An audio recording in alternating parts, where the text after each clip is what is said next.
देखिए, आज मैं आप लोगों को एक ट्रिंगल का क्वेश्चन बताने जा रहा हूँ। ठीक है, इस ट्रिंगल में क्या कह रहा है, देखिए क्वेश्चन नंबर 12 है, कह रहा है find the value of x, find the value of x in each of the following. एक क्वेश्चन दिया हुआ है, एक फिगर दिया हुआ है, इस फिगर में इस एक्स का मान निकालना है, यहाँ से यहाँ तक ये एक्स है। देखिए एक लाइन है बी सी, इस लाइन से ऊपर एक त्रिभुज बना हुआ है बी ए डी, और दूसरा त्रिभुज बना हुआ है ई, पॉइंट ई है डी सी। इस त्रिभुज में हम देख रहे हैं कि एक्स का मान निकालना है। एक्स का मान निकालने के लिए अगर ये एंगल हमें पता रहता तो हम निकाल सकते थे। ठीक है, तो इस एंगल को हम कुछ मान लेते हैं एम। इस एंगल को मालूम रहता तो इस एंगल को हम निकाल सकते थे, लेकिन ये एंगल भी मालूम नहीं है, इसमें ये एंगल भी मालूम नहीं है, तो इसको मान लिया एन हो गया।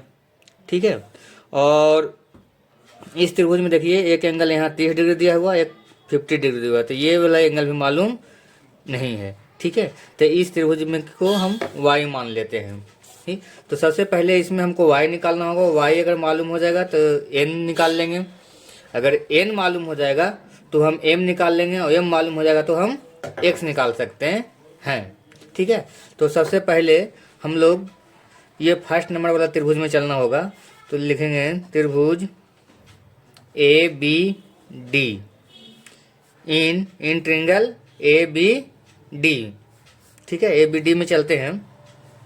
इसमें हम इंटरनल एंगल का योग करते हैं, तीनों एंगल का सम करते हैं, तो कितना आता है 180 डिग्री। तो लिख लेंगे angle A plus angle B plus angle D equal to कितना होना चाहिए 180 डिग्री। ठीक है, तो एंगल ए का मान है, देखिए एंगल ए यहाँ पर है ये 30 डिग्री, 30 डिग्री हो गया, प्लस एंगल बी कितना है यहाँ पर देख रहे हैं 50 डिग्री है, और प्लस एंगल डी कितना है पता नहीं वाई है। ठीक है, इक्वल टू 180 डिग्री।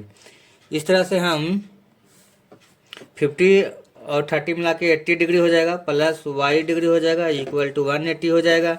यहाँ से अगर हम वाई का मान निकालेंगे तो 180 डिग्री माइनस 80 डिग्री हो जाएगा, इक्वल टू 100 डिग्री आ जाएगा। ठीक है, इस तरह से हम 100 डिग्री इसका मान आ गया। अब इस लाइन पर देखें, अगर इसका 100 डिग्री है तो इसका कितना हो जाएगा एन। ठीक है, तो इसका एन हो जाएगा कोण डी इक्वल टू हो जाएगा, कोण डी इक्वल टू हो जाएगा, एंगल डी है तो कोण डी इक्वल टू हो जाएगा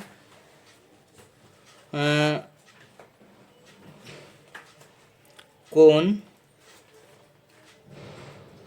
y माइनस कोण n। ठीक है, तो ये ऐसे हम इसको लिख सकते हैं।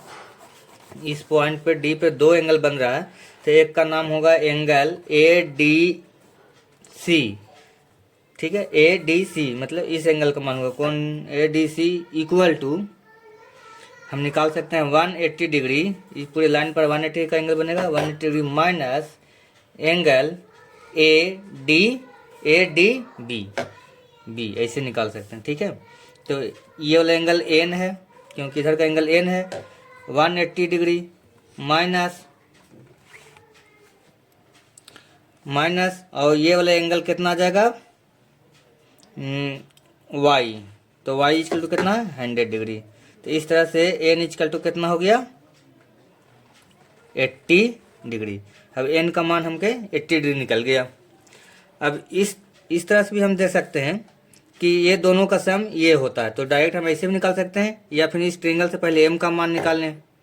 ठीक है, तो लिखिए इन ट्रिंगल ए डी सी में लिख देते हैं कोण ए प्लस कोण डी प्लस कोण सी इक्वल टू 180 डिग्री। तो कोण ए का मान, सॉरी ए के जगह पर ई लिखना होगा क्योंकि ये पॉइंट ई है।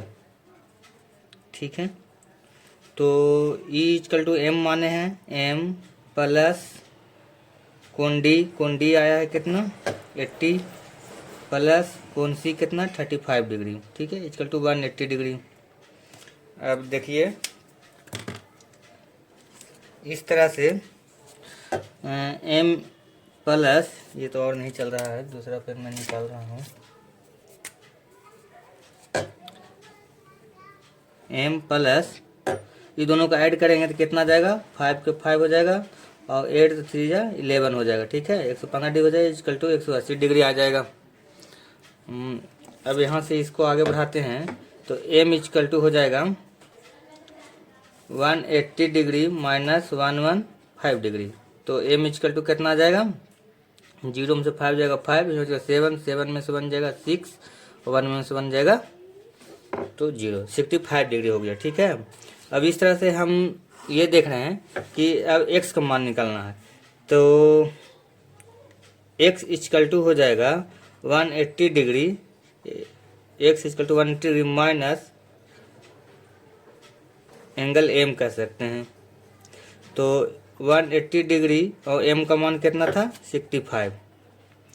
ठीक, इसको हम माइनस करेंगे तो x का वैल्यू निकल जाएगा। तो कितना माइनस करके आएगा, 10 में से ये 10 बन जाएगा, 10 में से 5 जाएगा 5, यहाँ से 7, 7 में से 1 जाएगी 6 जाएगी तो 1 और 1 115 डिग्री आ रहा है। देखिए ये दोनों को जोड़ के भी 150 आया था, यहाँ भी इसको और इसको जोड़े थे तो 115 आया था। इसको मिला के इसका मतलब हुआ x इक्वल टू 115 डिग्री इसका आंसर हो गया।